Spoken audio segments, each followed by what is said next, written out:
Startup Palace, c'est un opérateur de programmes de R&D pour le compte de grandes organisations, donc c'est à la fois dans le public et le privé. Donc on le fait en créant des programmes d'accélération de 9 à 12 mois. Donc avec des partenaires, on est présent aujourd'hui sur 4 verticales. Donc la première c'est les médias avec le groupe Ouest France, le postal avec Pitney Bowes et le groupe La Poste, la food avec 3 industriels de l'agroalimentaire et bien évidemment l'assurance puisqu'on anime un consortium de 8 mutuelles assisteurs. Et donc la mission, ça va vraiment être d'accompagner la collaboration entre nos partenaires et les startups. Donc on source les startups, on anime le programme entre 9 et 12 mois. Et donc Startup Palace, maintenant, c'est une équipe qui est présente à Paris, à Nantes et bientôt à Marseille. Et donc c'est plus de 400 startups accompagnées et des projets de collaboration qui durent dans le temps.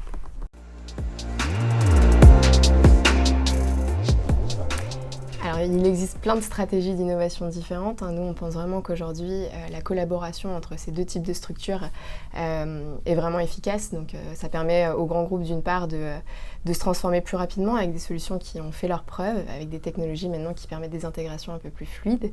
Et puis, aux startups, d'avoir des belles opportunités de développement, à la fois commerciales, mais aussi pour itérer sur leurs solutions, puisqu'elles ont besoin de terrains d'expérimentation. Et donc il faut que beaucoup de conditions soient réunies aujourd'hui, donc il y a beaucoup de process et de méthodologies qui sont éprouvées et c'est un écosystème qui se consolide vraiment, donc avec de beaux acteurs qui accompagnent cette collaboration. Alors le monde de l'assurance, c'est vraiment un monde à part entière. Donc pour que les startups puissent se projeter dans ce monde-là, il faut déjà comprendre un peu la disparité d'acteurs.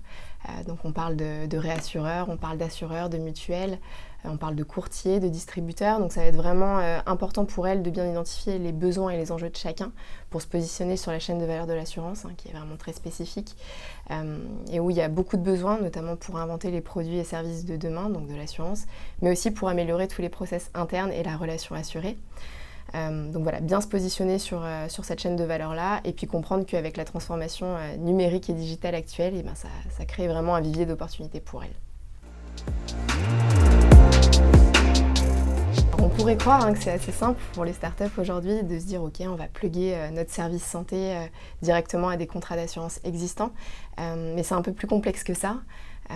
Donc aujourd'hui, voilà, les actuaires vous le diront mieux que moi, mais les contrats santé, c'est des contrats très complexes. Et donc, les startups vont avoir besoin de prendre un peu plus de temps pour se plugger directement sur la chaîne de valeur de l'assurance. Et côté assureur et mutuelle, ils vont vraiment avoir besoin d'évaluer le caractère préventif de ces solutions-là. Donc l'idée, c'est de créer les montages, collaborations, assurances qui fonctionnent dans la santé.